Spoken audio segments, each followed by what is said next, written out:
قالوا تالله تفتأ قال بل سولت لكم أنفسكم أمرا فصبر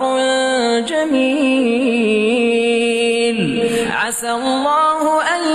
ياتيني بهم جميعا إنه هو العليم الحكيم وتولى عنهم وقال يا أسفا على يوسف وابيضت عيناه من الحزن فهو كظيم قالوا تالله تفتأ تذكر يوسف حتى تكون حرضا أو تكون من الهالكين قال إنما أشكو بثي وحزني إلى الله وأعلم من الله ما لا تعلمون يا بني اذهبوا فتحسسوا من يوسف وأخيه ولا تيأسوا من روح الله إنه لا ييأس من روح الله إلا القوم الكافرون فلما دخلوا عليه قالوا يا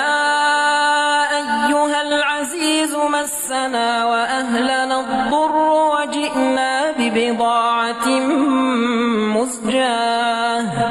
فأوف لنا الكيل وتصدق علينا إن الله يجزي المتصدقين قال هل علمتم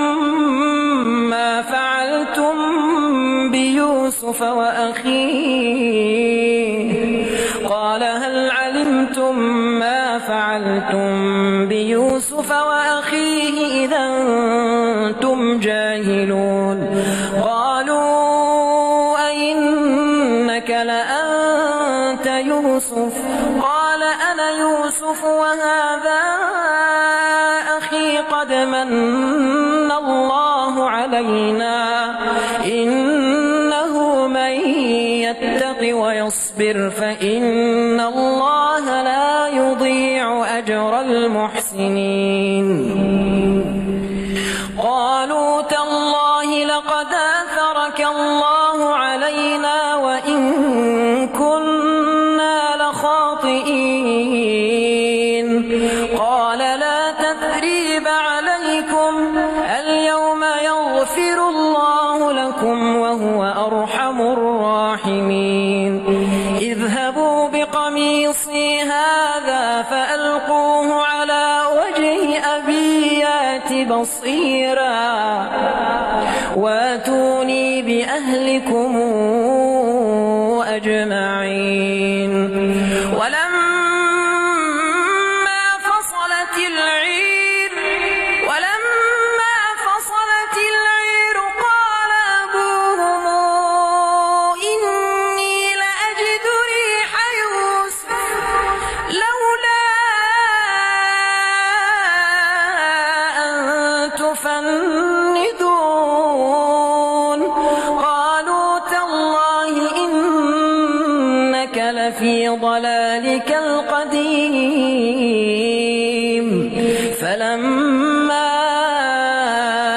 أن جاء البشير ألقاه على وجهه فارتد بصيرا قال ألم قل لكم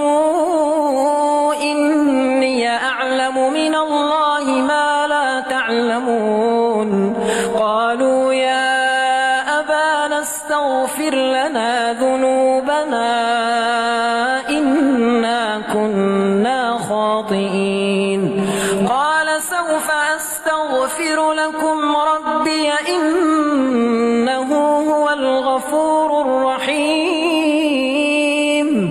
فلما دخلوا على يوسف